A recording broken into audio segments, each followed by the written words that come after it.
भगवते वासुदेवाय।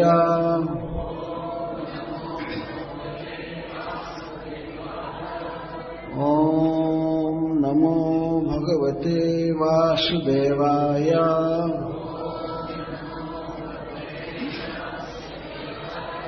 ओम नमो भगवते वासुदेवाय।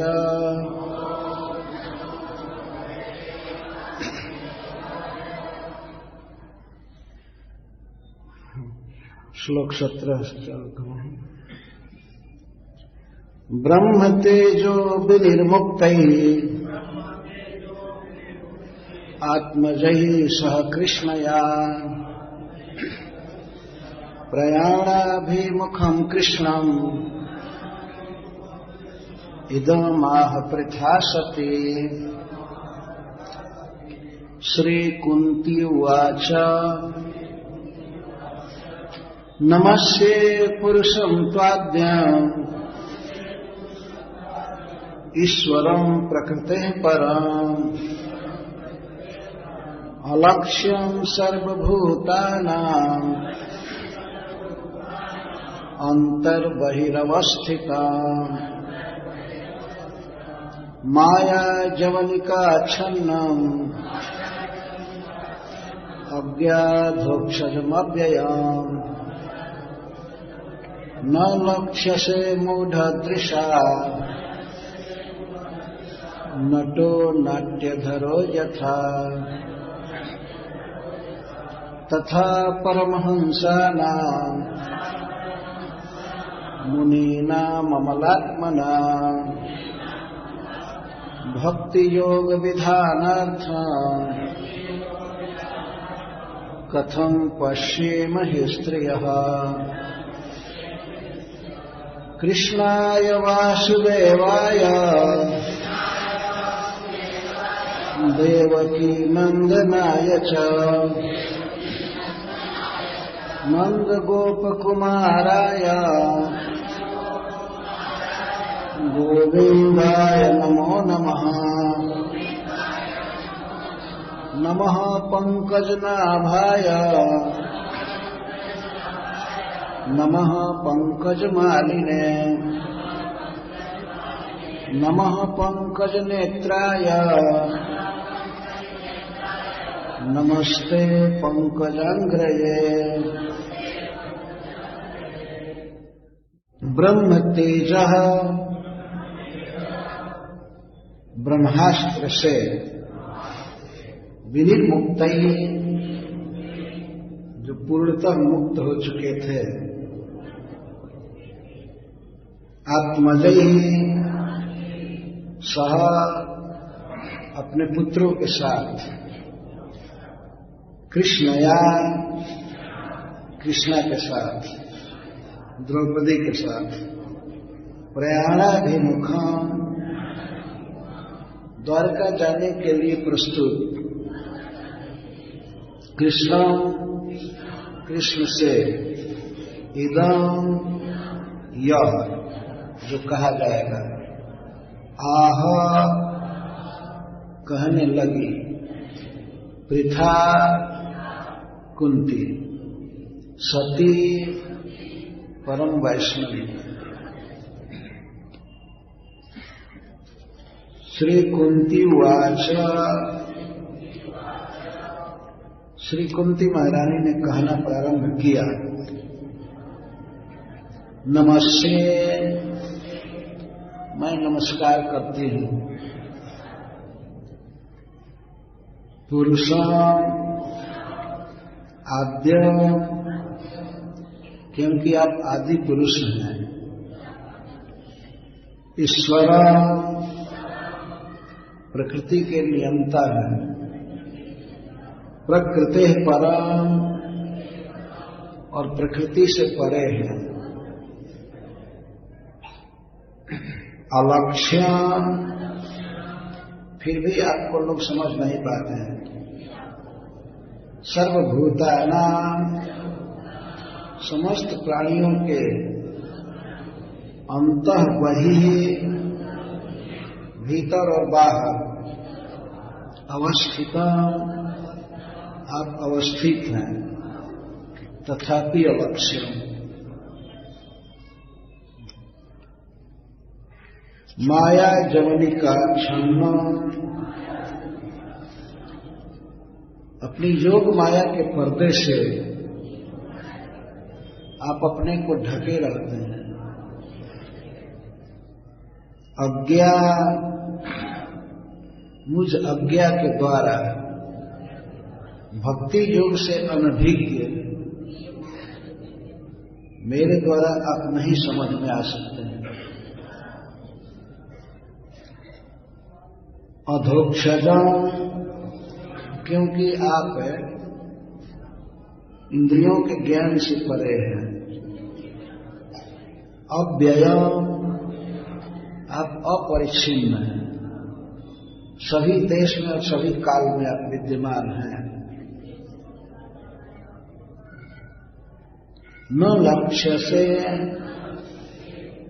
आप लक्षित नहीं होते हैं। मूढ़ दृशा, देहाभिमानी व्यक्ति के द्वारा नटो, जैसे नाचने वाला, नाट्यधर, विविध नृत्य गति प्रस्तुत करते हुए,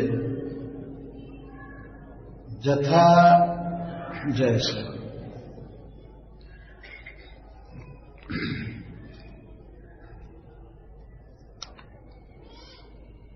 श्री भगवान की बुआ जो वास्तव में देवकी के समान महिमामयी है, जिसको श्री वसुदेव जी की सहोदरी बहन बनने का सौभाग्य प्राप्त हुआ, कुंती ने अपने जीवन में बहुत उतार चढ़ाव देखा था। वह एक राजर्षि की पत्नी थी, पांडु महाराज की पत्नी। ऐसे उसका जन्म मथुरा में हुआ था, और विवाह हुआ हस्तिनापुर में सबसे बड़े राजा के साथ। परंतु राज परिवार में कुछ ऐसा राजनीतिक विवाद चल रहा था हस्तिनापुर के सिंहासन को लेकर कि इसको बार बार संकट झेलना पड़ा।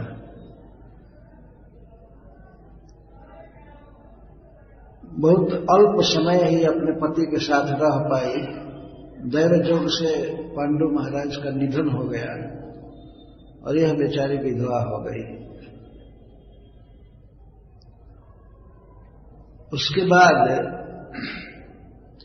यह अपने बच्चों की रक्षा में लगी रही और परिवार के लोग ही धृतराष्ट्र और दुर्योधन आदि इनके पुत्रों को मारना चाहते थे। किसी भी तरह से चाहते थे कि पांचों मर जाए, क्योंकि वास्तव में राज्य के उत्तराधिकारी थे। बहुत इको हो रहा है ना।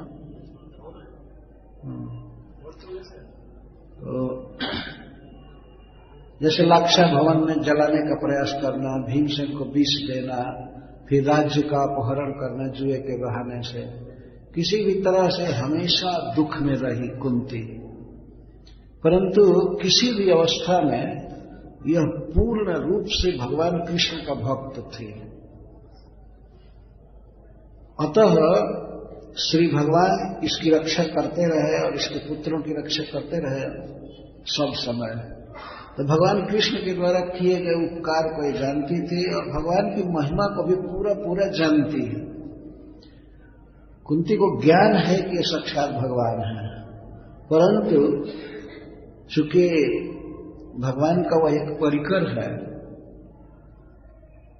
तो वह भगवान के प्रति अपने माधुर्य संबंध को ही मानती रहती थी। माधुर्य संबंध का मतलब है कृष्ण के साथ जो उसका संबंध है उसी को मानती थी। कृष्ण हमारे भाई के वसुदेव जी के पुत्र हैं और इस कारण से जैसे देवकी स्नेह करती है वैसे वात्सल्य भाव रखती थी कृष्ण के प्रति। कृष्ण के योग क्षेम की चिंता करती थी, उनको आशीर्वाद देती थी, सब कुछ। परंतु लगातार ऐश्वर्य हावी हो गया उनके भाव पर। श्री कृष्ण बार बार जब ऐश्वर्य दिखा रहे थे तब कुंती के मन में बात आ गई कि ये तो ईश्वर हैं, साक्षात भगवान हैं, और मैं इनको अपना भतीजा मानती हूं, ये मेरा अपराध है। तो इस समय जब भगवान द्वारका जाने के लिए प्रस्तुत हुए तो भगवान श्री कृष्ण से अपने भावों को छिपा नहीं सके और द्रौपदी के साथ अपने पुत्रों के साथ खड़ी थी रथ के पास। रथ पर सवार कृष्ण द्वारका जाने के लिए प्रस्तुत थे। तो उस समय इदम आह, यह कहने लगे। कुंती महारानी अपने भावों को व्यक्त कर रही हैं। तो जीवन में पहली बार श्री कृष्ण को प्रणाम कर रही हैं। आप जरा विचार कीजिए, किसी दिन वसुदेव जी प्रणाम करने लगे भगवान को, या देवकी प्रणाम करे, या जशोदा जी करे, नंद बाबा, तो कितनी उटपटांग बात है। परंतु भगवान का ऐश्वर्य तो नित्य है ही, वो कभी कभी अधिक प्रकट होता है तो परिकरों में, द्वारका के परिकरों में भगवान के प्रति ईश्वर बुद्धि हो ही जाती है। तो प्रणाम करने लगे। कुंती वाच नमस्ते पुरुषम त्वाद्यम ईश्वरम प्रकृते परम। त्वा का अर्थ त्वाम, मैं आपको प्रणाम कर रही हूं। भगवान तो चकित हो गए। ननु कनिष्ठम माम कथम नमस्करोसि। भगवान ने कहा कि बुआ जी, मैं तो कनिष्ठ हूं, उम्र में और संबंध में भी मैं आपसे छोटा हूं। मैं आपके पुत्र जैसा हूं, भाई का पुत्र हूं तो पुत्र ही हुआ, और उम्र में भी छोटा हूं। आप मुझको क्यों प्रणाम कर रही हैं?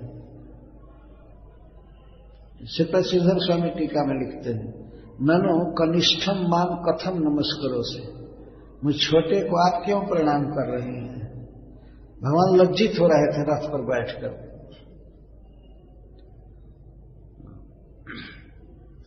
तब कुंती महारानी कहती है, नहीं कृष्ण, तुम केवल मेरे भाई के पुत्र ही नहीं हो, तुम आदि पुरुष हो।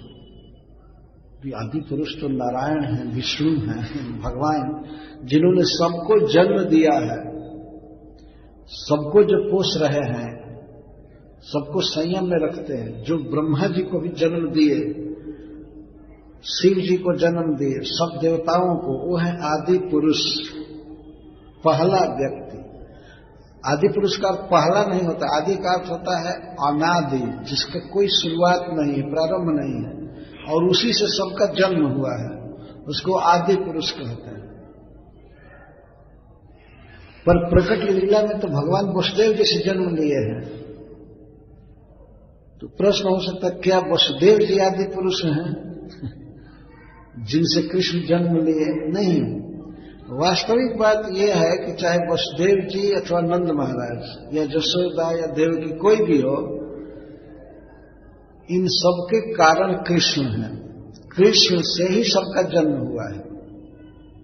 जब ब्रह्मा जी का जन्म भगवान से हुआ है तो वसुदेव जी आदि का तो कहना ही गया। फिर भी अनादि काल से भगवान श्री कृष्ण की यही मान्यता रहती है कि ये मेरे पिता हैं।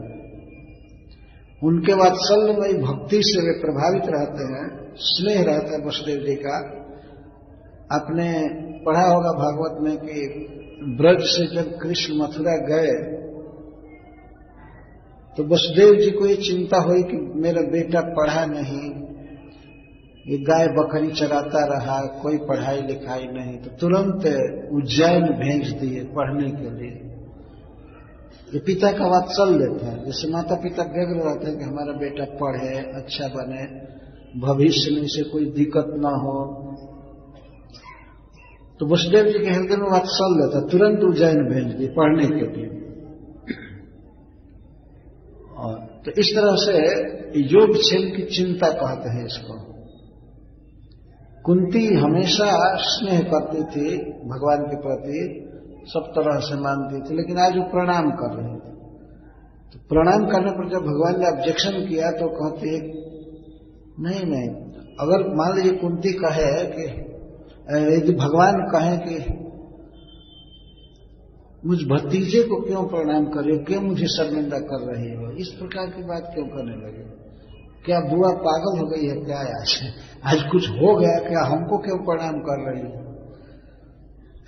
तो कहते हैं कि श्री कृष्ण, तुम केवल मेरे भाई के पुत्र ही नहीं हो, तुम आदि पुरुष हो। तो अनादि काल से ही भगवान अपने नित्य सिद्ध परिकरों में कुछ भक्तों में वात्सल्य भाव भरे हैं और उन्हीं को अपना पिता मानते हैं। ऐसी बात नहीं है कि कोई कहे कि किसी दिन अगर भगवान के मन में आ जाए कि मैं भगवान हूं, किसी का बेटा नहीं हूं, तब क्या होगा? भगवान की स्वरूप शक्ति है, जिसको योग माया कहते हैं या चित शक्ति, वही भगवान को इस भावना में बांध करके रखी है कि मैं पुत्र हूं वसुदेव जी का।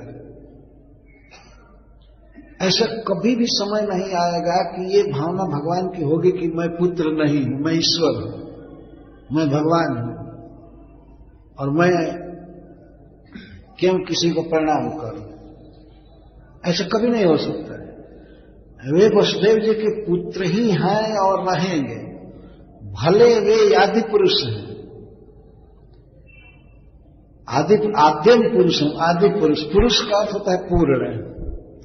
पुरुष शब्द के दो मुख्य अर्थ है। एक तो अर्थ है जो पुरी में शयन करते हैं, पहला अर्थ है जो जगन्नाथपुरी में रहते हैं, वो है पुरुष। सबसे श्रेष्ठ पुरुष हैं, इसी से उनको पुरुषोत्तम कहते हैं। पुरुषों में उत्तम, पुरुषोत्तम।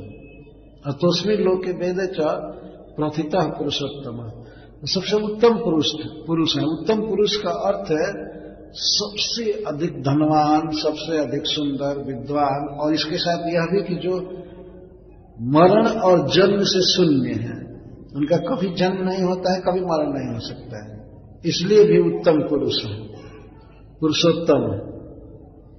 तो ऐसे जो आदि पुरुष हैं, वे किसी को प्रणाम करें तो यह अपराध की बात है ना। अगर जो प्रणाम स्वीकार कराता है तो अपराध कर रहा है। तो कुंती महारानी कहते हैं कि आप आदि पुरुष हैं। कैसे कैसे आप हमको आदि पुरुष कह रही हो? तो कुंती महारानी कहते हैं प्रकृति है परम, क्योंकि आप प्रकृति से परे हैं और ईश्वर प्रकृति के नियंता भी हैं। आपका कुछ भी प्राकृत नहीं है, मेटीरियल नहीं है। भगवान श्री कृष्ण का श्रीविग्रह शरीर, उनका वस्त्र, उनकी द्वारिका नगरी या उनसे संबंधित कोई चीज प्रकृति का बनाया हुआ नहीं है। इस संसार में हम लोगों का जो भी है वो प्रकृति के द्वारा बनाया हुआ है। हमारा देह, हमारा मन, बुद्धि और ये सब सामान, खाने पीने का, कपड़ा, जूता, किताब, सब कुछ प्राकृत है, जड़ प्रकृति का रचा हुआ है। लेकिन श्री भगवान का कुछ भी प्राकृत नहीं है, सब चिन्मय है, दिव्य है। तो कुंती महारानी कहते हैं क्योंकि आप प्रकृति से परे हैं और सब लोग प्रकृति के अधीन हैं। प्रकृति ने जन्म दिया है। किसी शहर में, गांव में कोई भी जीव माता पिता बन जाता है, कोई ठीक नहीं है। आज मनुष्य शरीर मिला है, अगले जन्म में हो सकता है कुत्ता बाप बन जाए, ये कोई ठीक नहीं है। विविध जोनियां मिलती रहती हैं, इस जोनी से उस जोनी में। तो ये सब प्रकृति की व्यवस्था है। प्रकृति जन्म देती है, प्रकृति मार देती है, प्रकृति खाने को देती है और पहनने को देती है, सब कुछ प्राकृत है। दुकानों में भरा हुआ सामान कहीं कोई वैकुंठ का नहीं आया है, सब प्रकृति का है, यहां का है। लेकिन श्री भगवान का जो धाम है और उनका जो श्री विग्रह शरीर है, उनके परिकर आदि जो कुछ है, सब वैकुंठ जगत के। तो इसलिए उनको प्रकृति है परम, प्रकृति से अतीत कहते हैं, प्रकृति से पर है। और परम का अर्थ यह भी होता है नियंता, कंट्रोलर। वे प्रकृति के कंट्रोलर है और समस्त जीवों के ईश्वर है। ईश्वर का अर्थ होता है नियंता, नियंता का अर्थ है वश में रखने वाला। ये सारा चर अचर जगत और जो कुछ भी है स्वर्ग पाताल आदि सब श्री कृष्ण के अधीन है। श्री कृष्ण से स्वतंत्र कुछ भी नहीं है। कुंती महारानी इस रहस्य का उद्घाटन कर रही है।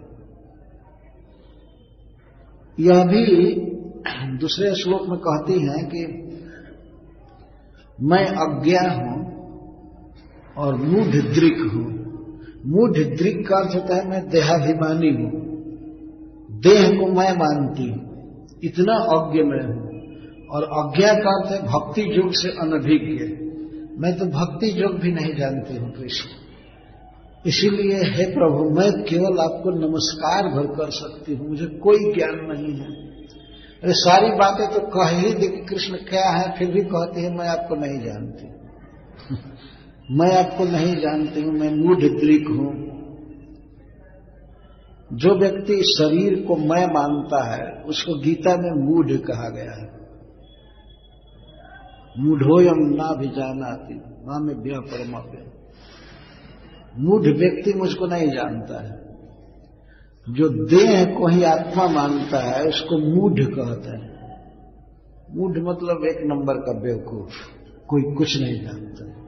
जो आत्मा को नहीं जानता है इस देह से परे, और देह के जन्म मरण को ही आत्मा का जन्म मरण समझ ले, आत्मा का स्वरूप भूल करके और अपने को देह माने, किसी को देह का संबंधी माने, ये माने वो माने, तो इसको मूढ़ बुद्धि कहते हैं।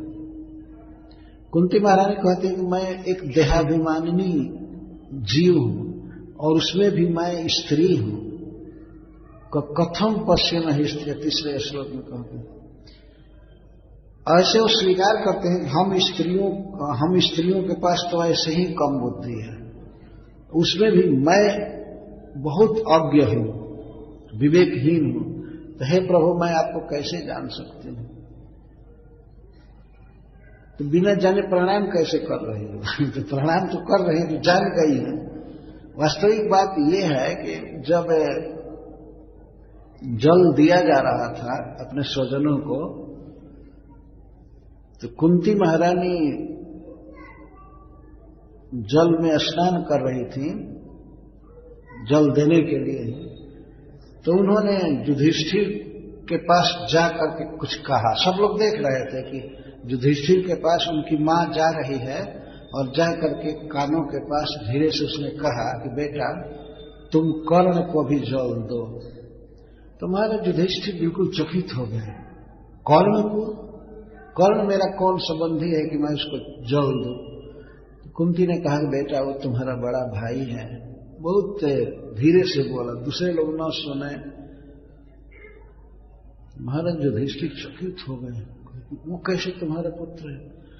तो उसने कहा कि बेटा दुर्वासा मुनि के मंत्र का जप करने से भगवान सूर्य के द्वारा मुझे पुत्र प्राप्त हुआ था, लेकिन मैं लोक लज्जा से उसको गंगा जी में बहा दी एक मंजूषे में।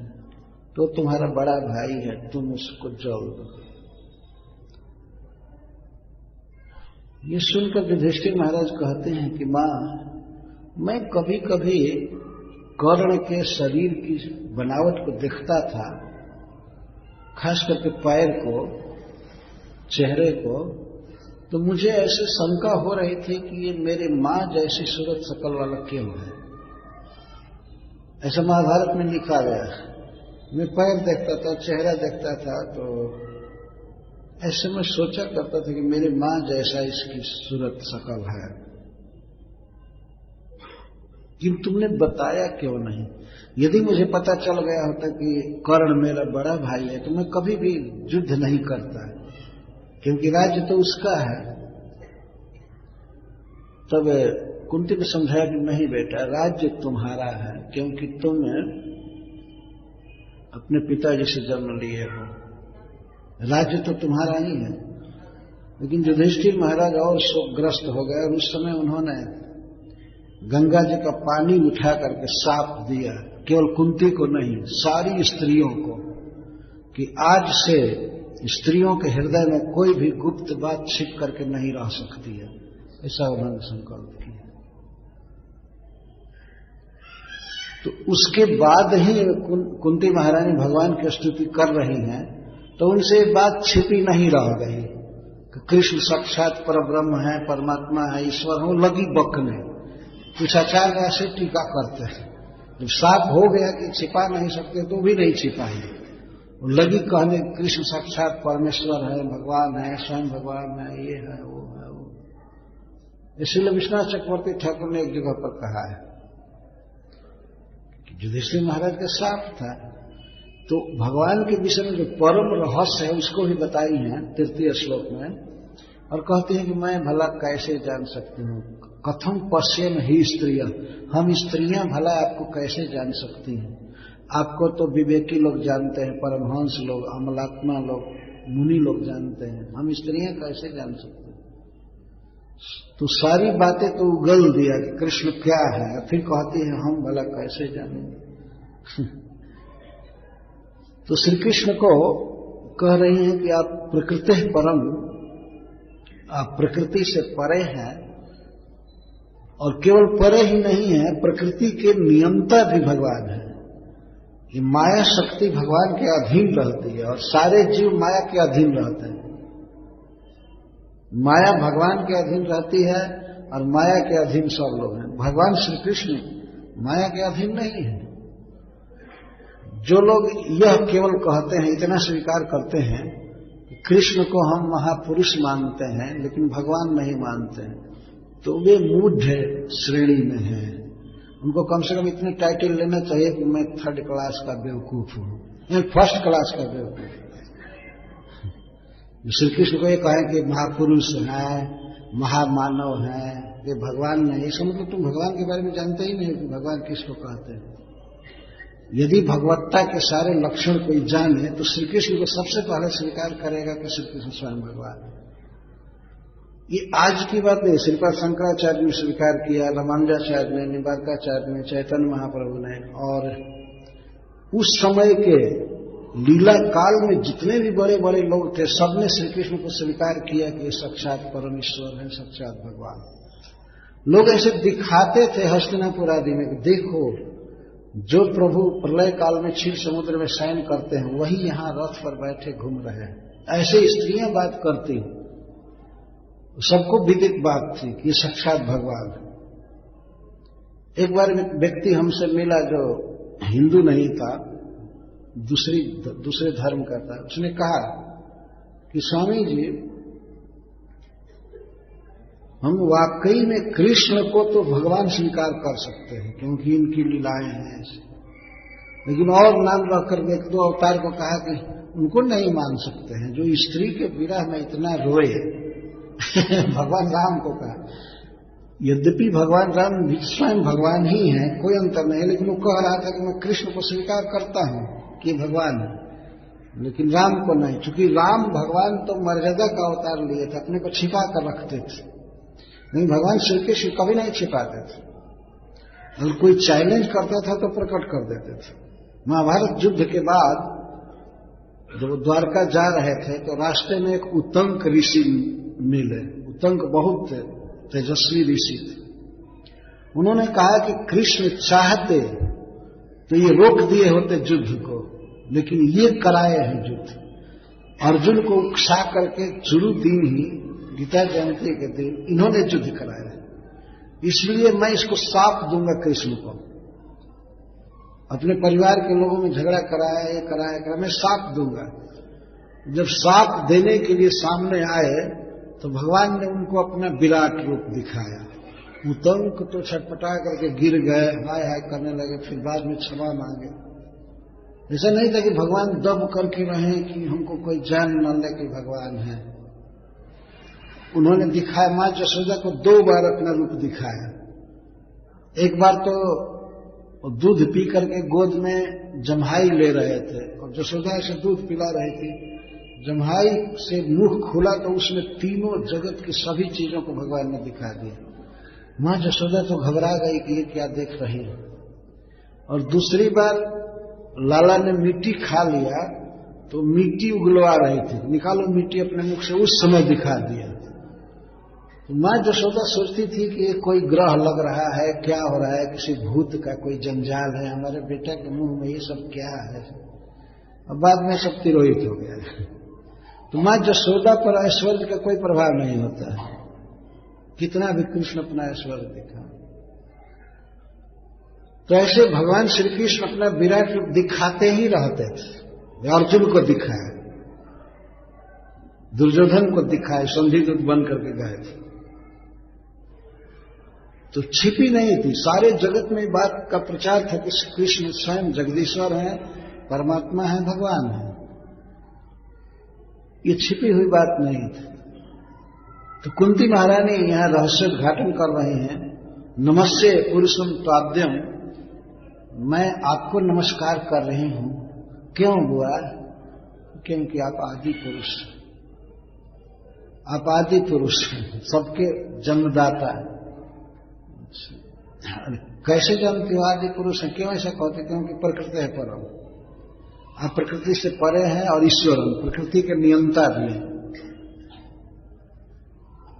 और भूतानम अंतः वही अवस्थित है, आप समस्त जीवों के, वस्तुओं के भीतर भी हैं और बाहर भी हैं, सब सर्वत्र विद्यमान है। कृष्ण परमात्मा रूप से समस्त प्राणियों के भीतर हैं, हृदय में, और बाहर भी नियंता के रूप में हैं, सारे जगत को कंट्रोल कर रहे हैं काल के रूप में। तथापि अलक्ष्यम, फिर भी आपको जान पाना कठिन है।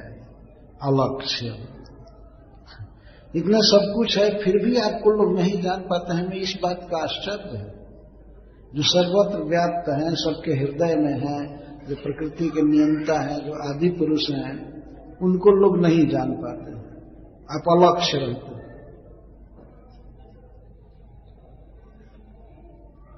कुंती महारानी को इस बात का खेद हो रहा है कि ऐसे जो प्रकट ईश्वर हैं इस पृथ्वी पर, हस्तिनापुर में, कुरुक्षेत्र में, वृंदावन में, द्वारका में, इतना इस तरह अनावरण भ्रमण कर रहे हैं साक्षात भगवान, उनको लोग नहीं जान पाते हैं।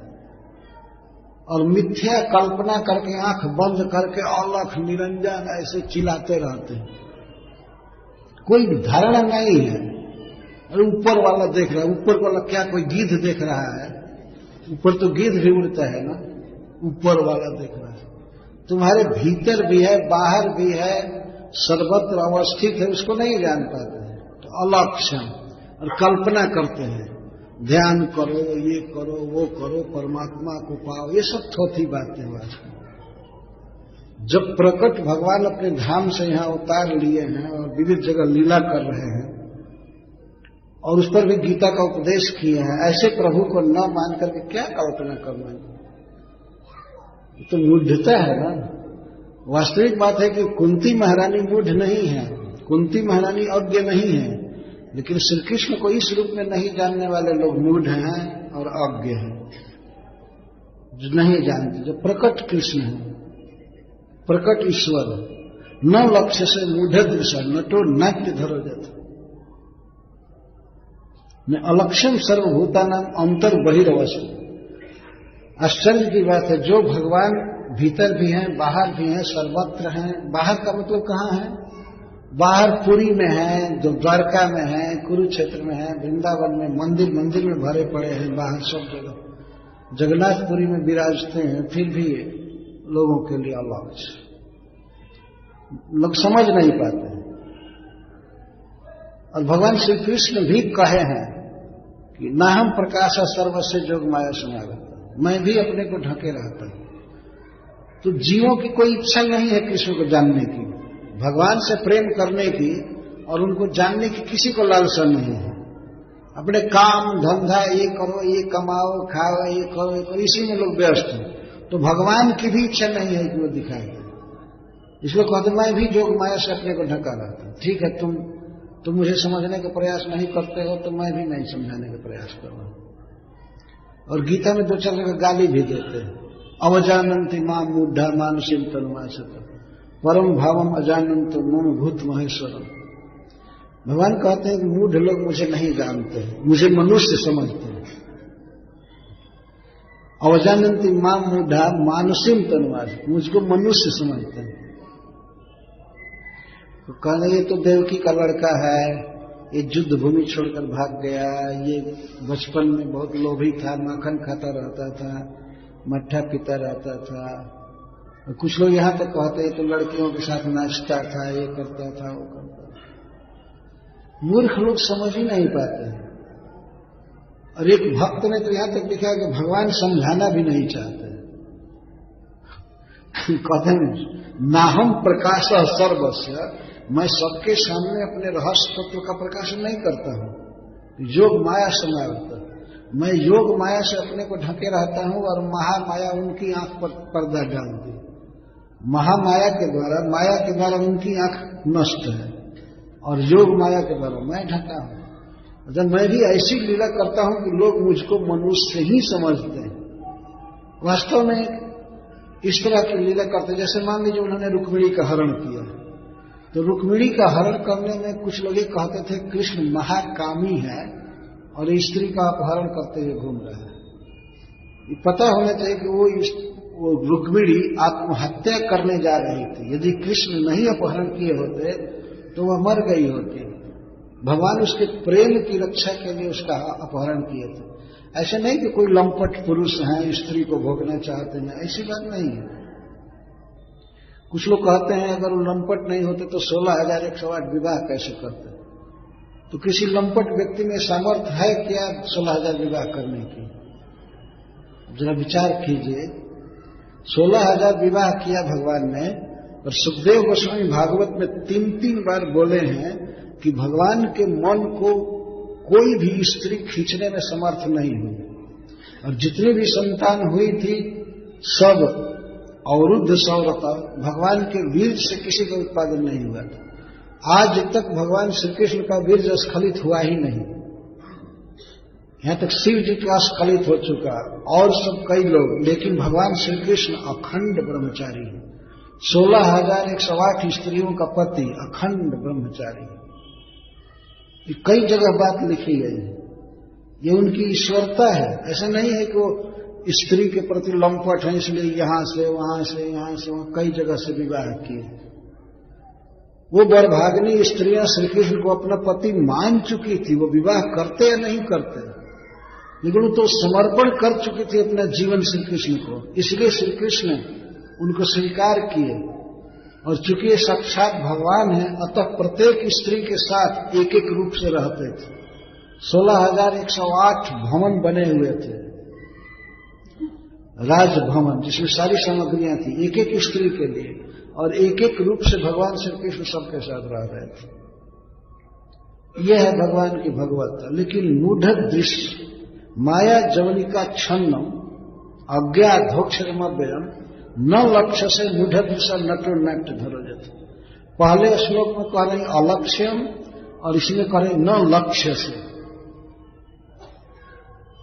अलक्ष्यम का अर्थ दूसरे जीव माया से ग्रस्त हैं, देह को ही माया मान रहे हैं, भगवान का या स्पिरिचुअल कुछ ज्ञान उनको नहीं है, तो किसी को समझ नहीं सकते। और इधर भगवान भी न लक्ष्य से नहीं लक्षित होते, क्योंकि माया जवनिका छन्नम, भगवान की जो माया शक्ति है योग माया, इसी को जवनिका कहा गया। जवनिका का अर्थ होता है तिरस्करणी शक्ति, जो भगवान को छिपा करके रखे। मूढ़ों की दृष्टि में भगवान हमेशा मनुष्य ही प्रतीत हों, उनका ऐश्वर्य सामने न आ पावे। इसको कहते हैं माया जवनिका छन्न। माया जवनिका से आच्छन्न, पूरा पूरा ढके हैं। ऐसी भगवान लीलाएं करते हैं कि अपने आप बड़े बड़े विद्वान भी मोहित हो जाते हैं। कभी कभी सोचने लगते हैं कि भगवान ये कृष्ण क्या है। ये तो लगता है बिल्कुल मायाबद्ध कोई मनुष्य है जो छोटी छोटी वस्तुओं के लिए रो रहा है। जैसे भगवान श्री कृष्ण बचपन में चंद्रमा को खिलौने के रूप में पाने के लिए रोने लगे, तो उसमें कौन सोचेगा कि ये भगवान है जो फल खाने के लिए दौड़ता है। और कई प्रकार के काम हैं। राजनीति के दंगल में भगवान थे। हस्तिनापुर में युधिष्ठिर को राजा बनाने के लिए उन्होंने क्या क्या नहीं किया, और कई लीलाएं की। ग्वाल बालों के साथ खाना, नाचना, दूध दही पीना, छीनना, चोरी करना, इससे समझ में नहीं आता। इसको कहते हैं माया जवनिका आच्छन्न। माया जवनिका, माया योग माया, सायव जवनिका तिरस्करणी शक्ति, तिरस्करणी रूपा तया आच्छन्नम महिमानम जस्य तम। भगवान की महिमा को छिपा करके रखी है माया। भगवान स्वयं ही चाहते हैं कि न कोई जाने। तो जो स्वयं ही माया से अपने को आच्छन्न रखे विविध लीलाओं द्वारा आपको, और जो इंद्रियों से परे हैं अधोक्षर और अव्यय, आप किसी भी देश और किसी भी काल के द्वारा परिच्छिन्न नहीं है। संस्कृत में परिच्छिन्न का अर्थ होता है सीमा। भगवान श्री कृष्ण सभी काल में हैं, अनादि काल से हैं और अनंत काल तक रहेंगे। इसको कहते हैं सर्व काल व्यापी और सर्व देश व्यापी। वो गोलोक में है, वैकुंठ में है, वो स्वर्ग में है, पृथ्वी पर है, वो पाताल में है, एक एक प्राणियों के हृदय में है, एक एक एटम के अंदर है। अंडांत रस्थ परमाणु चयांत रस्थम गोविंद माज पुरुषम तम हम भजामि। भगवान श्री कृष्ण एक एक एटम के भीतर है और इसी रूप में, इसी श्री कृष्ण रूप में, लीला विलासी रूप में है, अपने परिकरों के साथ है और अनादिकाल सभी देश में है। श्रील जीव गोस्वामी जी कहते हैं कि अपरिच्छिन्न शब्द बता रहा है सर्व देश काल व्यापिनम, सभी देश में और सभी काल में है। ऐसा कोई नहीं है। कोई देवता कुछ काल के लिए अधिकार में रहते हैं, अधिकृत पद पर रहते हैं, इसके बाद छोड़ना पड़ता है, और कोई एक स्थान में रहता है। लेकिन श्री कृष्ण सब स्थान में, सभी देश में और सभी काल में। और की जो सत्ता है, अवस्था है, वो देश काल द्वारा बाधित है। आप कहीं फार्म भरिए, कुछ भी कीजिए, तो आपको लिखना पड़ता है कि आप कहाँ रहते हैं। अपने आईडी में लिखना पड़ता है कि हम यहाँ रहते हैं, यहाँ रहते हैं, तब तो पासपोर्ट बनता है ना।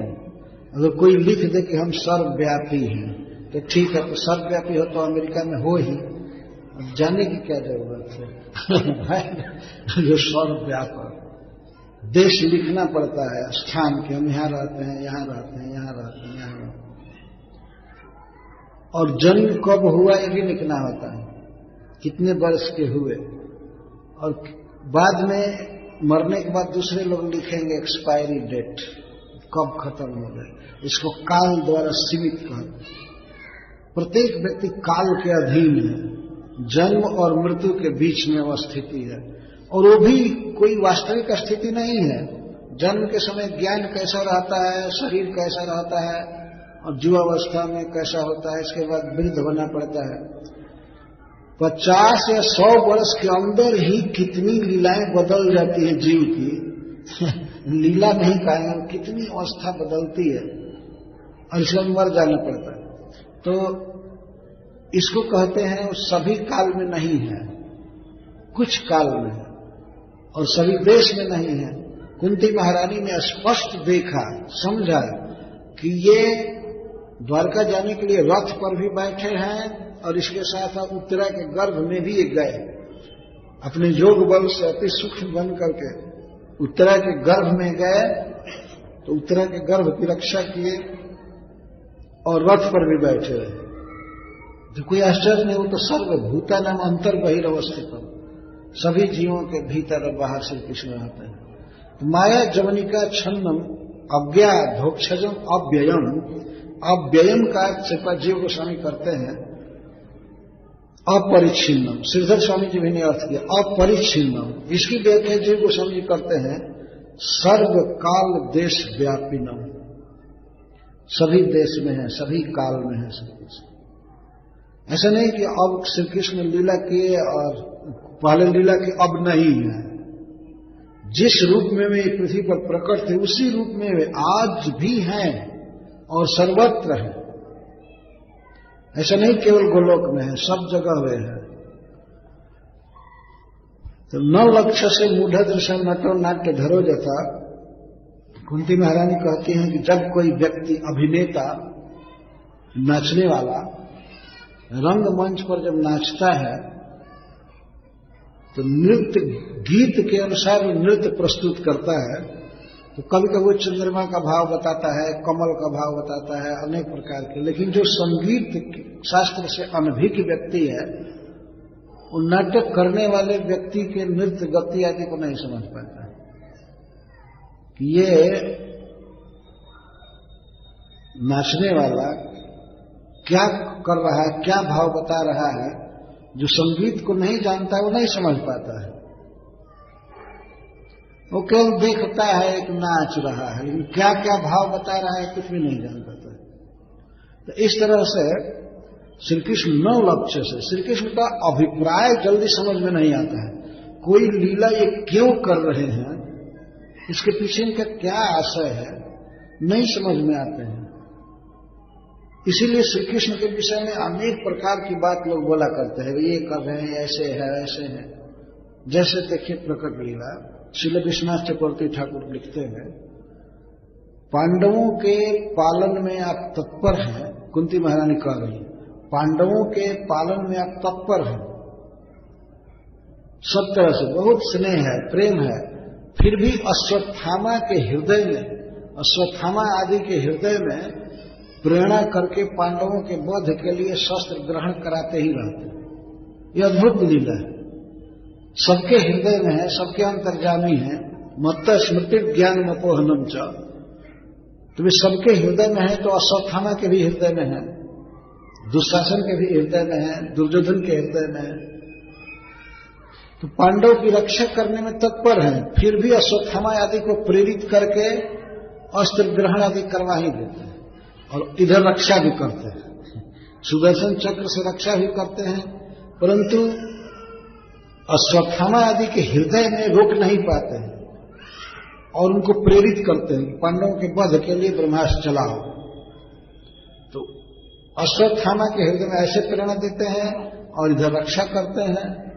आपकी लीला समझ में नहीं आता, आपका अभिप्राय नहीं समझ में आता है कि आप क्यों ऐसा करते हैं। अच्छा, और इस कुरुक्षेत्र के युद्ध में आपने प्रतिज्ञा लिया था कि मैं अस्त्र ग्रहण नहीं करूंगा, बिना अस्त्र ग्रहण किए ही सहायता करूंगा, लेकिन फिर भी आपने अस्त्र ग्रहण कर लिया। आप अपनी प्रतिज्ञा का निर्वाह नहीं किए। इसमें तो स्पष्ट कारण है कि भीष्म की प्रतिज्ञा को भगवान सत्य करना चाहते हैं। तो कुंती महारानी कहती है, अद्भुत आपकी लीला है। सुभद्रा और द्रौपदी से आप अति स्नेह करते हैं, फिर भी उनके पुत्रों की रक्षा आप नहीं किए। अद्भुत लीला है भगवान, इधर इतना स्नेह करना परंतु उनके पुत्र की रक्षा नहीं करना। वे चाहते तो जैसे परीक्षित की रक्षा कर लिए, वैसे अभिमन्यु की रक्षा कर लिए होते, या द्रौपदी के पुत्रों को भी बचा लिए होते, पर नहीं किए। इस प्रकार से, और आप इस जगत में अवतार लिए हैं परित्राणाय साधुना, साधुओं की रक्षा के लिए, शिष्ट के पालन में आप लगे हैं, परंतु शिष्ट शिरोमणि, सज्जन शिरोमणि भीष्म आदि का आप संहार करा रहे। सज्जनों के पालन के लिए अवतार लिए और भीष्म पितामह का संहार करवा रहे। यहां तक कि अर्जुन को प्रेरित किए कि अर्जुन मारो मारो मारो, ये टाइम है, मारो, नहीं मारोगे तो मैं मार दूंगा, ऐसा वो कह रहे थे।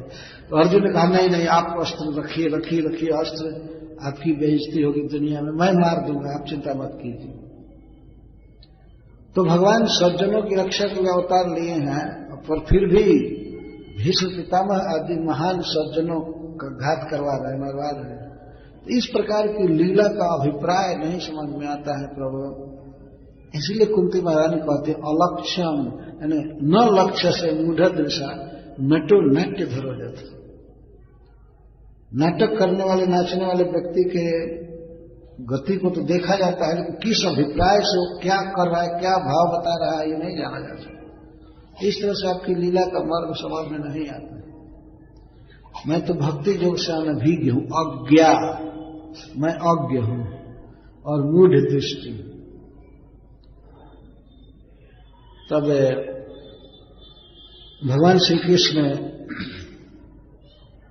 चुपचाप रह रहे हैं। इसके बाद वो कहते हैं, तथा परमहंसानां मुनीनां ममलात्मनां भक्ति योग विधानार्थं कथं पश्येम स्त्रियः।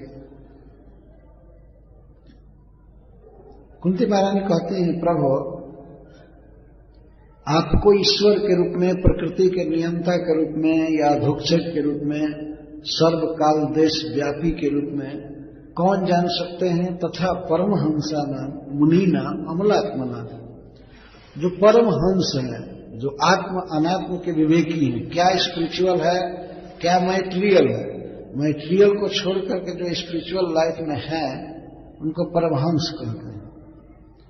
तो परमहंस लोग आपको समझ सकते हैं, और मननशील जो हायर विषय का मनन करते हैं वे आपको समझ सकते हैं, और जिनका मन अमल है, अमलात्मा नाम निर्मल है, जो राग द्वेष आदि से शून्य है, ऐसे महापुरुष आपको समझ सकते हैं। कथम पश्य नहीं स्त्री, हम स्त्रियां भला आपको कैसे जान सकती हैं? लेकिन कुंती महारानी के मुख से ये रहस्य बहुत बारीक रूप से प्रकट हुआ कि भगवान श्री कृष्ण ये सब लीलाएं क्यों करते हैं, क्यों अवतार लेकर के विविध लीला करते हैं, गोवर्धन धारण की लीला, या गीता कहने की लीला, अपने मित्र का रथ हाँकते हैं, जसोदा जी से इतना प्रेम करते हैं, या वसुदेव जी से, नंद महाराज से, क्यों करते हैं सब लीला? कुंती महारानी कहती है, एक परमहंसों को, मुनियों को और निर्मल मन वाले महान पुरुषों के जीवन में अपने प्रति प्रेम पैदा करने के लिए आप करते हैं। भक्ति योग विधानार्थ, भक्ति योग उत्पन्न करने के लिए सब लीलाएं आप करते हैं। जब बड़े बड़े मुनीन्द्र, आत्माराम गण, परमहंस, अमलात्मा मुनिगण आपकी लीलाओं को देखते हैं, सुनते हैं, तो वे लोग आपके भक्त हो जाते हैं। तो वास्तव में भक्ति योग का प्रचार करने के लिए, उनको भक्त बनाने के लिए सब आप लीलाएं करते हैं, यही रहस्य है। लेकिन ये कह करके कहते हैं फिर हम स्त्रियां भला कैसे इसको जान सकते हैं? अब क्यों ये सब लीलाएं करते हैं? पहला विशेषण दे रहे परमहंसा नाम, तथा परमहंसों को भक्त बनाने के लिए। भगवान श्री कृष्ण की लीलाएं इतनी मधुर हैं, खास करके भक्तों से प्रेम करने की लीला, जैसे अर्जुन से उन्होंने प्रेम किया, इस प्रकार की लीलाओं को और उनके रूप गुण को सुन करके परमहंस मुनिजन सब कुछ छोड़ करके कृष्ण के लिए दीवाना हो जाते हैं, कृष्ण के भक्त हो जाते हैं। जैसे सुखदेव गोस्वामी, यदि भगवान इस प्रकार की लीला वृंदावन में नहीं किए होते, गोचारण की लीला, बंसी वादन की लीला, तो सुखदेव गोस्वामी श्री कृष्ण के भक्त नहीं हो पाए, लीला सुन करके भक्त हो गए। परमहंसों में सबसे श्रेष्ठ परमहंस सुखदेव गोस्वामी है,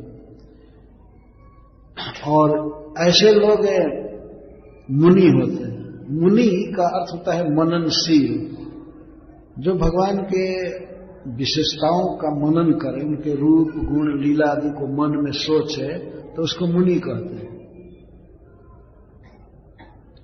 मुनि का अर्थ ये नहीं है कि अपने दुकान में बैठ करके पैसा गिने और मनन करे, आज इतना मिला, ये हुआ। मनन का ये मतलब नहीं है। शुभ है आश्रय का मनन करना, भगवान का मनन करना। वैसे मनन तो सब करते ही रहते हैं, कुछ न कुछ सोचते ही रहते हैं, लेकिन भगवान के रूप में त्रिभंग ललित रूप, बंसी वादन, या अर्जुन के सारथ्य रूप का, सारथी रूप का, या जैसे तैसे कालिए के फण पर नृत्य करते समय, या गोवर्धन धारण किए हुए, गोचारण किए हुए, दवानल पान करते हुए, इन सब लीलाओं का जो मनन करता है तो उसको मुनि कहते हैं। तो मुनियों को और अमल आत्मा, जिनके आत्मा में, मन में मल नहीं है, उनको अमलात्मा कहते हैं। तथा परमहंसा नाम मुनि नाम अमलात्मा नाम। मल क्या है मन का? मन में मल है किसी के प्रति राग और किसी के प्रति द्वेष रखना, विषयों की लालसा, काम, लोभ आदि मल है। जिन महान पुरुषों का चित्त अमल आत्मा है, अमल है, मल रहित है, उन लोगों के हृदय में अपने प्रेम को भरने के लिए, अपनी भक्ति देने के लिए आप सब इस लीलाएं करते हैं।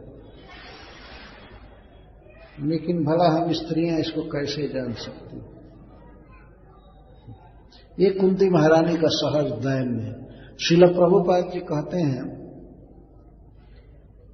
कि अपने जीवन में दैन्य आना ये बहुत बड़ा गुण है। कुंती महारानी कृष्ण के सारे रहस्यों का उद्घाटन करके भी कहते हैं कि भला हम कैसे जान सकते हैं, हम स्त्रियां कैसे जान सकती हैं। लोक में देखा जाता है कि स्त्रियों में श्रद्धा अधिक होती है और यही कारण है कि कहीं पर कोई आध्यात्मिक या धार्मिक कोई गोष्ठी होती है तो उसमें स्त्रियों की संख्या ज्यादा होती है, देखा गया है। सहज श्रद्धा होती है। पुरुषों में क्या है, पुरुषों में बहुत ज्यादा दार्शनिक मीमांसा करना, ये अच्छा ये बुरा, वो बहुत फंस जाते हैं। जितने भी उटपटांग मार्ग प्रचलित है दुनिया में, भक्ति से विरुद्ध है, ये पंथ वो पंथ, सब उसके संस्थापक सब पुरुष रहे हैं और उसमें से अधिकांश तो भगवान होकर के मर गए, भगवान थे, इसके बाद मर गए भगवान। आज भी कम से कम 1 दर्जन भगवान जीवित होंगे जगह जगह, यह भगवान वह भगवान वह भगवान। लेकिन भगवान की जो सत्ता है वह स्थिति हो काल और देश द्वारा बाधित, कुछ काल में रहे कुछ देश में रहे और इसके बाद समाप्त हो गए। लेकिन श्री कृष्ण वास्तविक भगवान है, ये सब 3rd क्लास के नकली भगवान नहीं है। और जब जन्म हुआ तब कोई पता नहीं था, कुछ काल के बाद अगर 200-400 चेला बना लिए बस भगवान हो गए उसी दिन। क्योंकि चेला लोग सर्टिफिकेट देते हैं, वो लोग सर्टिफिकेट देते हैं कि हाँ अब आप भगवान हो गए। ये दुनिया में प्रचलित। तो श्री कृष्ण ऐसे सस्ते और 3rd क्लास के ईश्वर नहीं है, वास्तव में वास्तविक ईश्वर है भगवान। और इस जगत में इतनी मधुर लीला करते हैं, ये राग द्वेषहीन और सार असार को, आत्मा और अनात्मा को जानने वाले और मननशील विद्वानों को भक्त बनाने के लिए ऐसी लीला करते हैं कि भगवान की लीला सुन करके, उनको देख करके, उनके चरण की सुगंध सुन करके, कथा सुन करके लोग भक्त हो जाते हैं। यदि भगवान इस जगत में अवतार नहीं लिए होते, सब लीलाएं नहीं किए होते तो क्या सुनते हम, क्या सुनते और कैसे भगवान में चित्त लगता है। तो इस तरह से अपने सौंदर्य को, अपनी महिमा को, अपने भक्त परवशता को, भक्त वात्सल्य को भगवान प्रकट किए इस जगत में, और अपनी करुणा को, इससे अपनी कृपा को उन्होंने प्रकट किया। पूतना का वध करके तुरंत उसको वैकुंठ दिया, गोलोक दिया, इसमें कृपा प्रकट है। भगवान अतिशय कृपालु हैं और विशेष करके भक्तों से बहुत स्नेह करते हैं। इसके साथ ही जगन्नाथ हैं, सारे जगत के जीवों से उनका स्नेह है, सबका पालन करते हैं, सबका पोषण करते हैं। और ये लीला अवतार ग्रहण करके भगवान सब दिखाते हैं, तब भगवान के प्रति बड़े बड़े लोग आकृष्ट होते हैं। और नहीं तो बस अलख, निरंजन, जगदीश, परमात्मा, ये सब अटकलबाजी करते रहते हैं और इसी में मर जाते हैं। कुछ ज्ञान होता नहीं, कुछ भी वास्तव में ज्ञान नहीं होता। भले वो कोई अध्यात्मवाद का नाटक कोई करे, लेकिन कोई जीवन में भगवान का अनुभव नहीं हो पाता है। भगवान मन में भी नहीं आते हैं, फिर भगवान को गलवाही देना, भगवान को चामर डुलाना, ये सब कहाँ सुलभ हो सकता है। या भगवान से रथ हाँकवाना। ब्रज में तो भगवान नंद बाबा के जूता को भी उठा करके लाते हैं, जूता लाते हैं, नंद बाबा को पहनाते हैं, पीढ़ा लाते हैं खाने के लिए, सब भागवत में लिखा हुआ है। भगवान इतना सुलभ है, कोई लड़का भी ब्रज में उनको गलवाही दे सकता है, खेल सकता है, खा सकता है। गोपियां उनको नचा सकती हैं, छाछ पर झूला झूलते हैं, साथ में घूमते हैं गाय चराने के लिए, रास करते हैं। इतना सुलभ है, और ऐसे सुलभ ईश्वर को ये कह देना, नहीं ईश्वर वो है जिसको कोई जान नहीं सकता, उसको कोई देख नहीं सकता।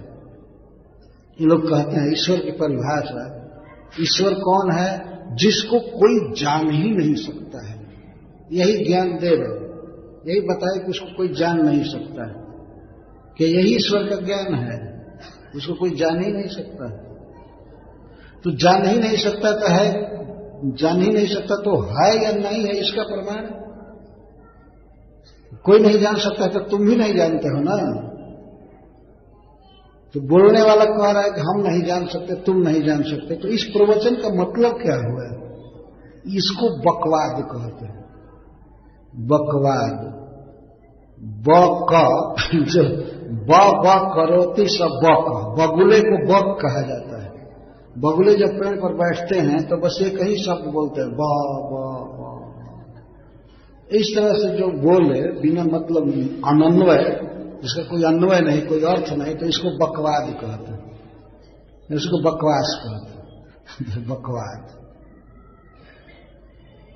जरा विचार कीजिए, कोई कहे कि ईश्वर को देखा नहीं जा सकता, उसका कोई रूप नहीं है, उसका कोई नाम नहीं है, उसको मन में भी नहीं सोचा जा सकता है, अचिंत है, तो फिर ईश्वर है या नहीं है कैसे जाना जा सकता?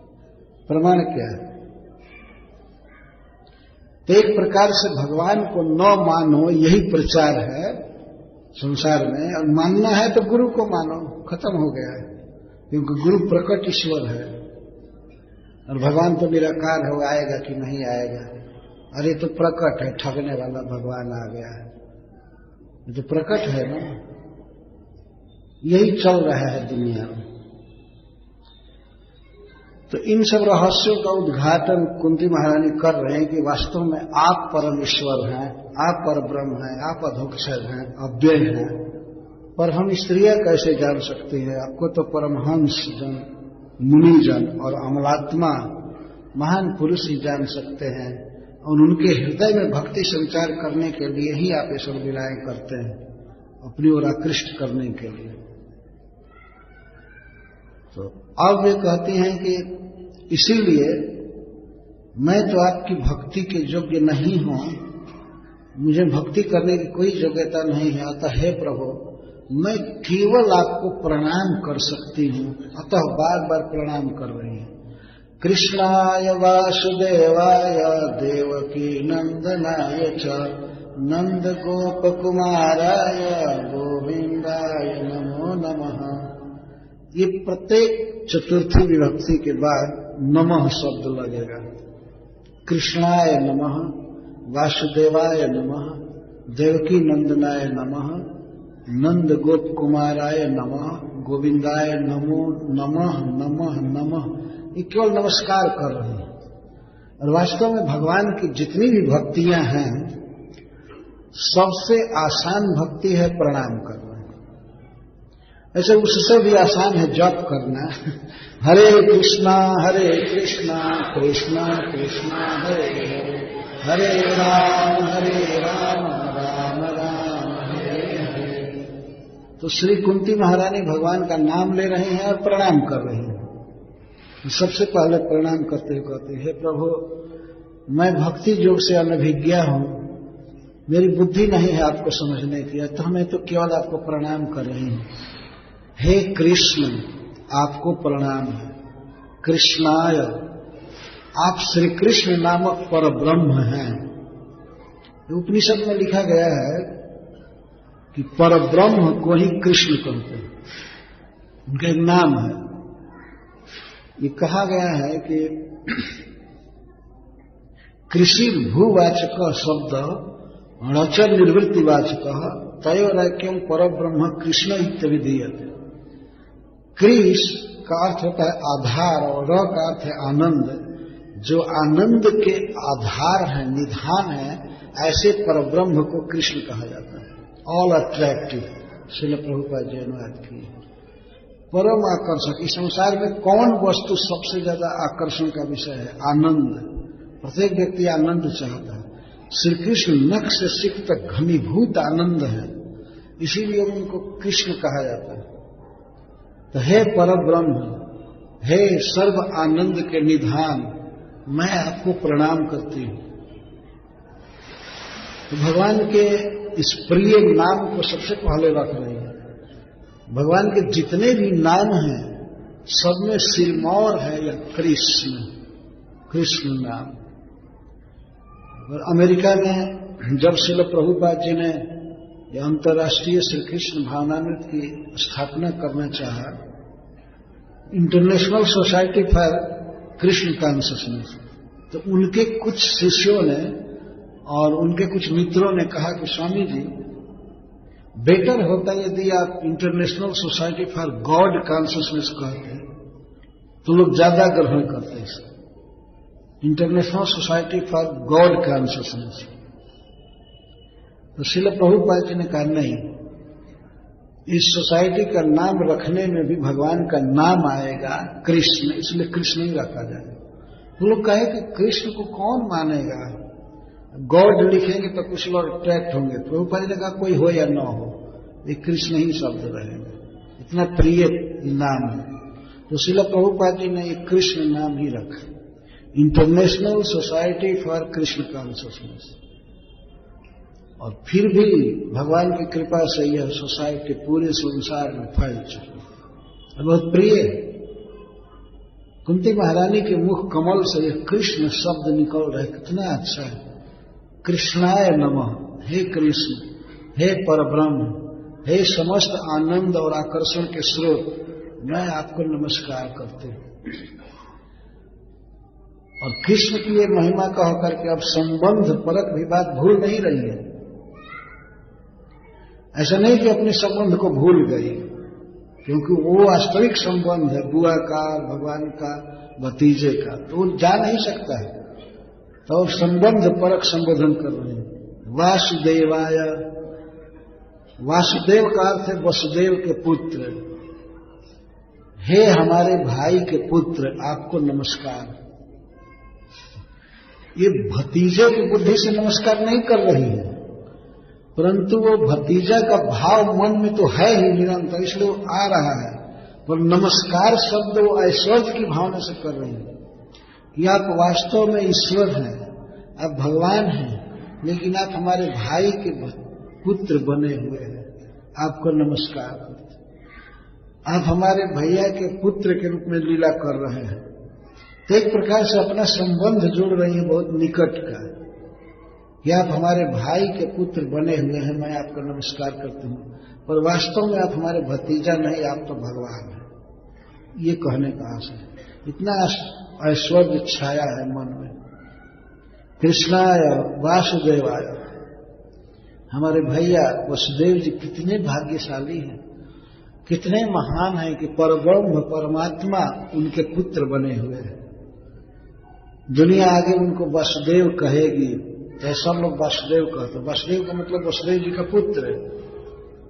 जैसे भरत के पुत्र को भारत कहते हैं, तो इस तरह से वसुदेव जी के पुत्र को वासुदेव कहते हैं। जितने भी पुरुष हैं इस संसार में सबसे भाग्यशाली हमारे भाई हैं, जिनके पुत्र के रूप में आप जन्म लिए हैं, मैं आपको प्रणाम करती हूं। और अपने भाई से भी कहते, मेरे भाई से भी अधिक भाग्यशाली, अधिक सौभाग्यशालिनी देवकी है, जिसके गर्भवास को आपने स्वीकार किया, जिसके उदर में आप पुत्र बन करके आए। अहो, समस्त महिलाओं में सर्वश्रेष्ठ मेरी भाभी देवकी है, जिसके पुत्र रत्न रूप में आप प्राप्त हुए हैं। अहो धन्य है। बहुत सी माताएं हैं इस जगत में, लेकिन जो देवकी ने सौभाग्य प्राप्त किया आपको अपने कोख में धारण करके, वो धन्य है। तो देवकी नंदनाय, देवकी को आनंद देने वाले देवकी के पुत्र, आपको नमस्कार। और देवकी से भी अधिक भाग्य नंद महाराज का है, जिनके गोकुल में आप अपनी बाल लीला किए, वात्सल्य रस दिए वसुदेव नंद बाबा को। तो नंद बाबा अतिशय भाग्यशाली है। समस्त बाल लीलाएं भगवान श्री कृष्ण ने ब्रज में किया, नंद बाबा के देख देख में, उनके प्रेम में। और नंद गोप कुमार गोविंदाय नमो नमः।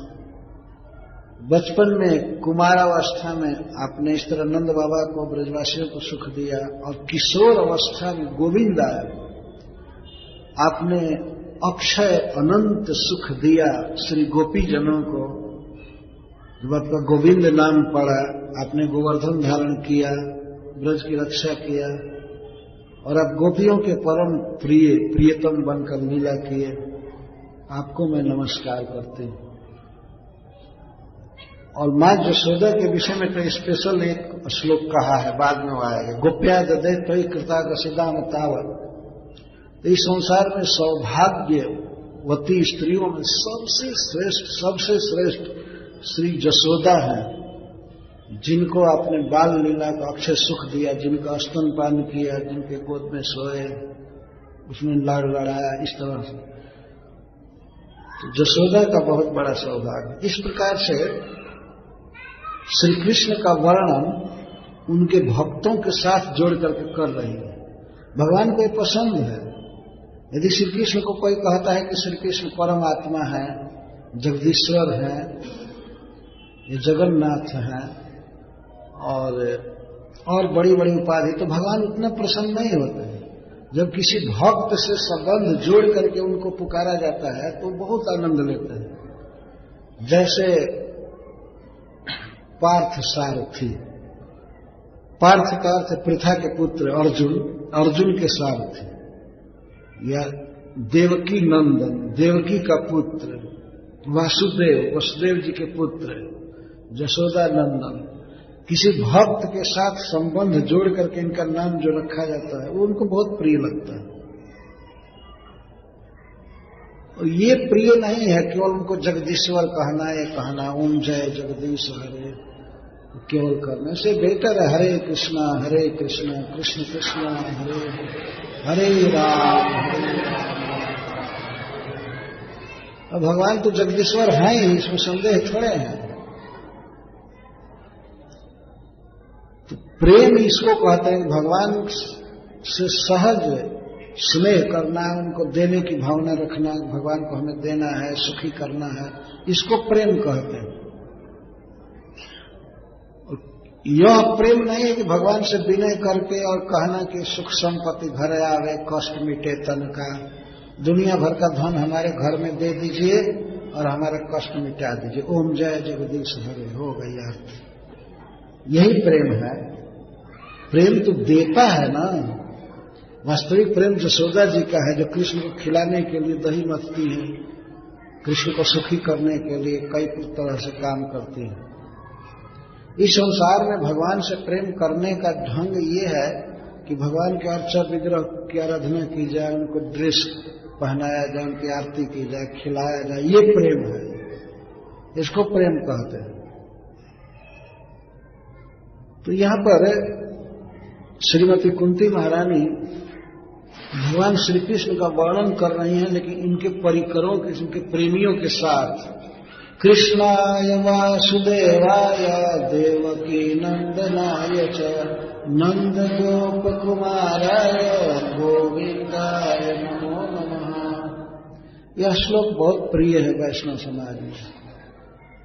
तो दो श्लोकों में श्री कुंती महारानी भगवान का गुण वर्णन कर रहे हैं कि आपके रहस्य को मैं नहीं जानती हूं, लेकिन आप हमें बहुत सुखद और तापहारी प्रतीत हो रहे हैं। आप भक्तों का दुख दूर करते हैं और हमें बहुत सुखद सुख देते हैं। तो इस श्लोक में सुखद तत्व का वर्णन, कृष्ण सुख देते हैं। किसको किसको सुख दे? देवकी को, वसुदेव जी को, नंद बाबा, नंद गोप को, गोपिकाओं को, गौओं को, सबको सुख देते हैं। और इसके बाद वाले श्लोक में श्री कृष्ण के तापहारी स्वरूप का वर्णन किया गया है। श्री कृष्ण सबका दुख हर लेते हैं। सुख देना एक अलग चीज है और दुख हरना भी एक अलग चीज है। किसी को बहुत अधिक बुखार है, कोई कष्ट है, तो उस कष्ट को हर लिया जाए तो इसको तापहारी कर्म कहेंगे। ताप हर लिया, दुख हर लिया। तो श्री कृष्ण दुख हर लेते हैं। इसी का वर्णन श्री कुंती महारानी अगले श्लोक में कर रही हैं। नमः पंकजनाभाय नमः पंकजमालिने नमः पंकजनेत्राय नमस्ते पंकजांग्रये। विश्वनाथ चक्रवर्ती ठाकुर टीका में लिखते हैं कि आप जैसे भी हैं कृष्ण, लेकिन आप हमारे नेत्रों को बहुत सुख दे रहे हैं और हमारे मन की जलन हर रहे हैं।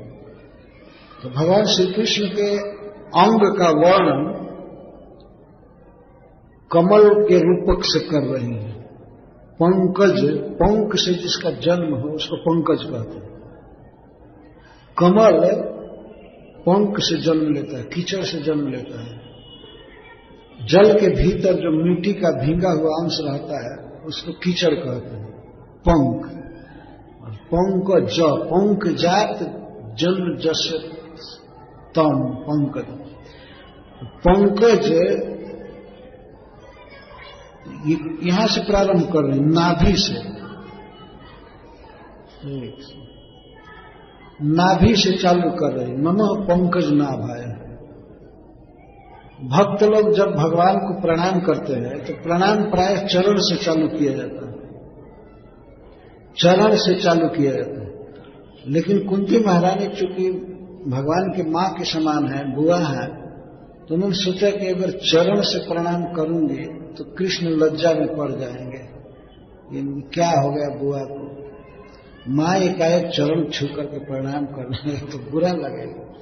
इसलिए कुंती महारानी नाभि से चालू कर रहे हैं। नमः पंकज नाभाय। आपकी नाभि पंकज के समान है, बहुत सुंदर कमल के आकार में है। अथवा आपके नाभि से कमल कोश का जन्म हुआ, कमल जन्म लिया जिससे ब्रह्मा जी जन्म लिए, ये याद कर रही है। आपके नाभि से लोकात्मक कमल जन्म लिया और उसी कमल से विश्व विधाता ब्रह्मा जी जन्म लिए। आप इतने महान हैं। तो नाभि को देख करके श्री कुंती महारानी याद करें कि यही नाभि विश्व का जन्म स्थान है।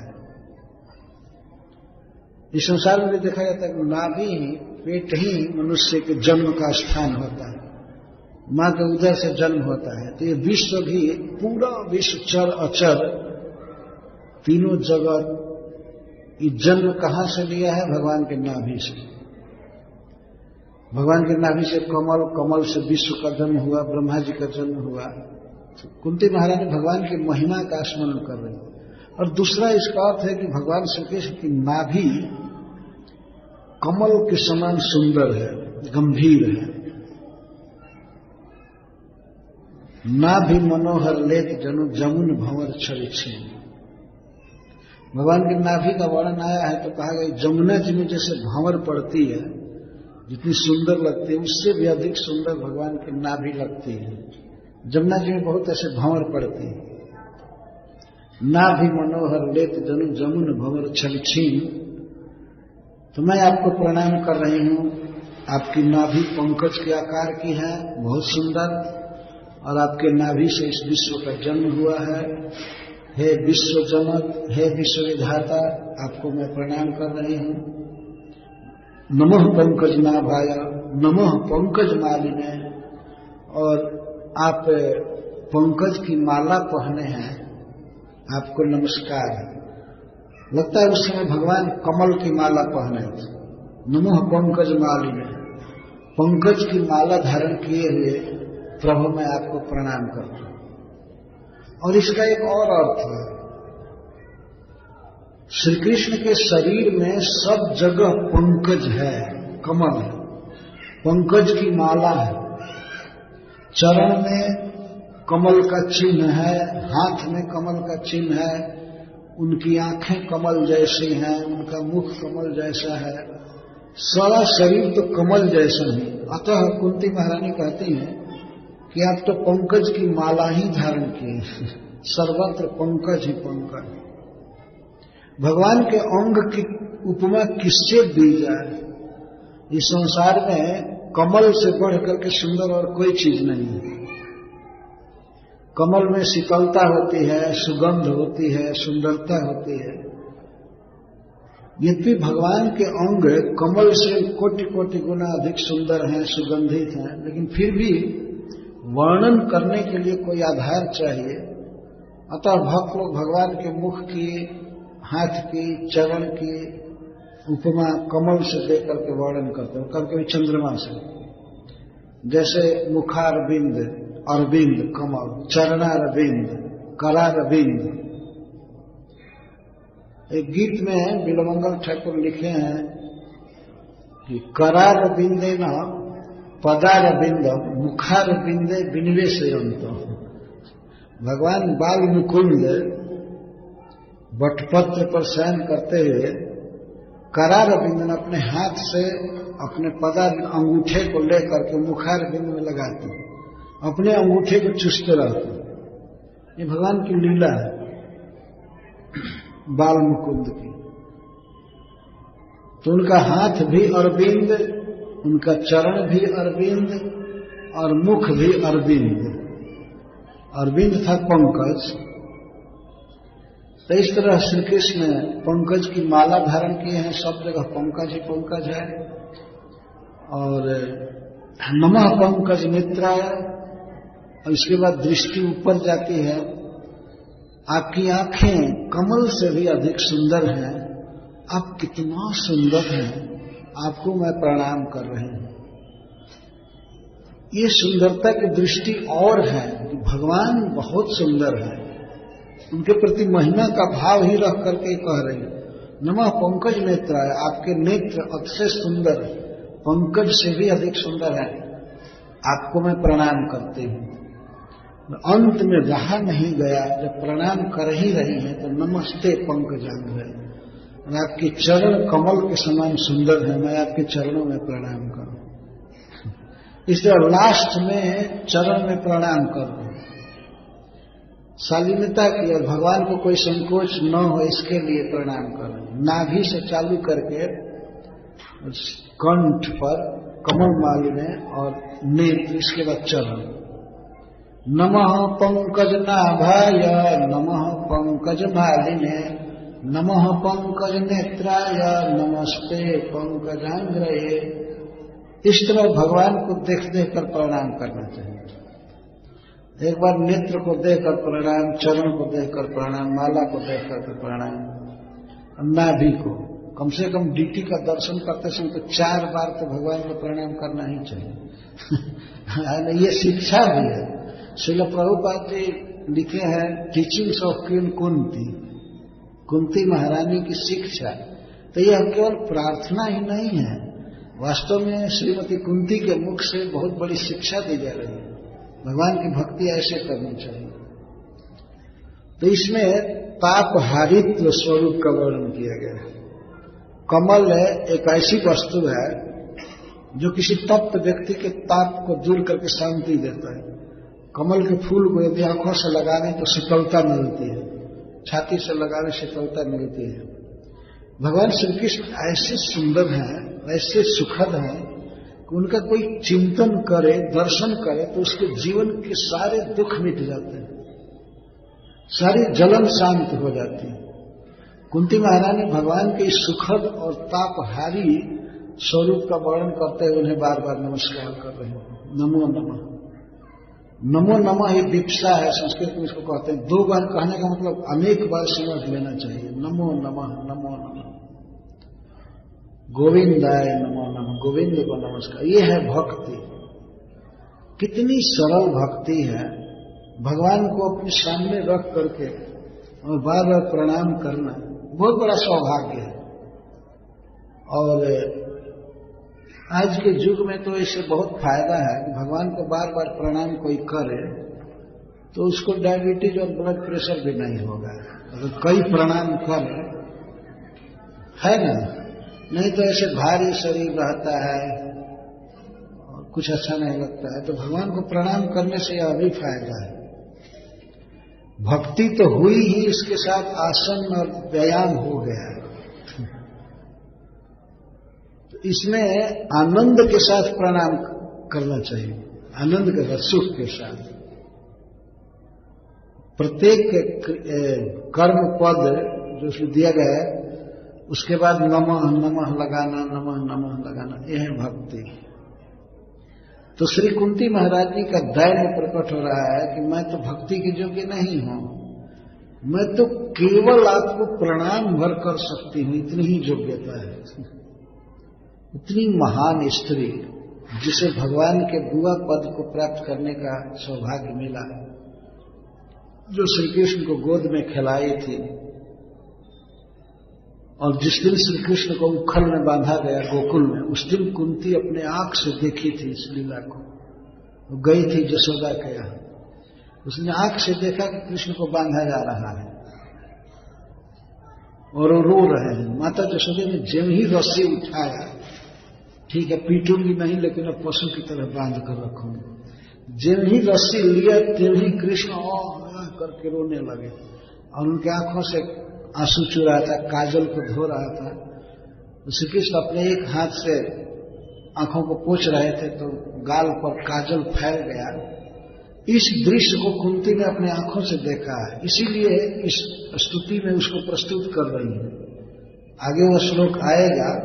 कुंती कहती है कि कहां ब्रह्मास्त्र का समन करने वाला व्यक्ति, साक्षात परब्रह्म भगवान आप इस विश्व युद्ध में हमारे पुत्रों को आपने विजय दिलाया, इस प्रकार से आपकी महिमा। और ये दृश्य जब मैं याद करती हूं, और गोकुल में दधि भांड फोड़ दिए थे आप, और उस समय मां यशोदा आपको जब बांधने के लिए रस्सी उठाई, उस समय आपकी जो दशा थी, वास्तव में वो आप भय से बिल्कुल व्याकुल थे, भय हो गया था आपको। तो मैं तो जब वही याद करती हूं और ये ईश्वर के रूप का स्मरण करती हूं, तो मेरा मन तो मुंह में पड़ जाता है कि क्या हो रहा है।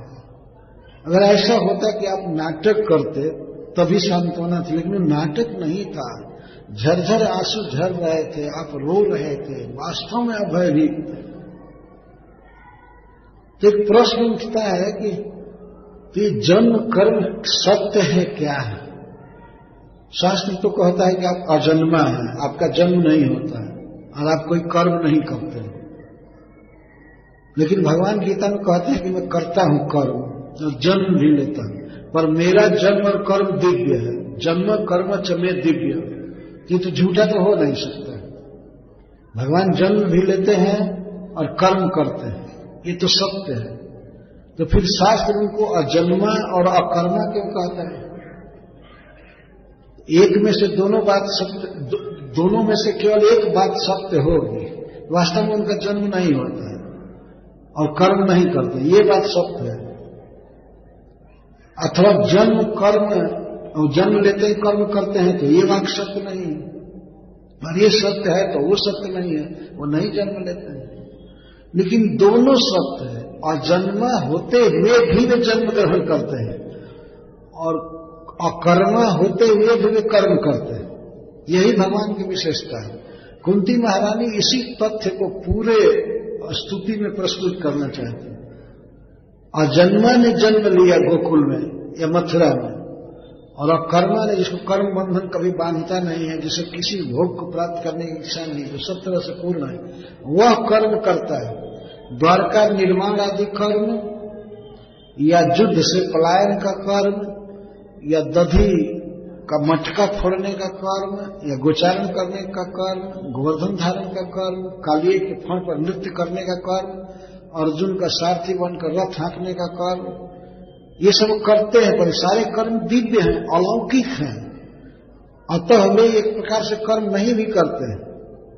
पर ये भगवान की नित्य लीलाएं हैं तो करते ही हैं, परंतु कर्म फल से प्रभावित नहीं होते हैं, इनकी लीला है। इसीलिए भगवान अपने मुख से कहते हैं जन्म कर्म च में दिव्यम, मेरे जन्म और कर्म सब दिव्य हैं, अन्य मनुष्य देवताओं जैसे नहीं है, अप्राकृत है।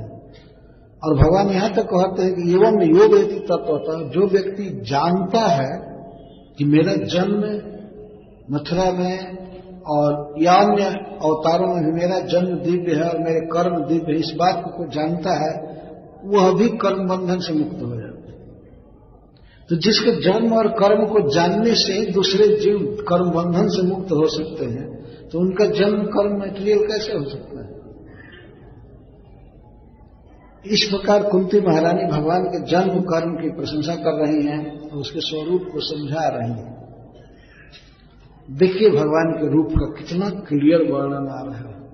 कृष्णाय वासुदेवाय देवकी नंदनाय च नंद गोप कुमाराय गोविंदाय नमः। इसमें भगवान की लीलाओं का वर्णन है, बाल लीला विशेष करके कई लीलाओं का वर्णन है, और उनके रूप का वर्णन नमः पंकज नाभाय नमः पंकज मालिने नमः पंकज नेत्राय नमस्ते पंकजांग्रये।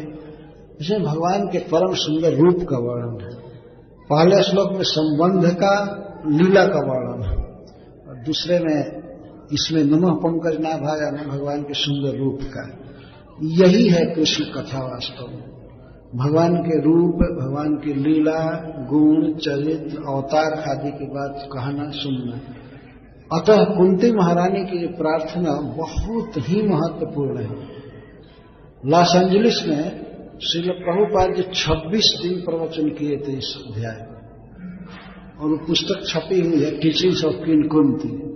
प्रभुपाद जी का लेक्चर छपा हुआ है। इतना महत्वपूर्ण है, इतना आकर्षक है कि प्रभुपाद जी 26 दिन प्रवचन किए एक एक श्लोकों पर। अतः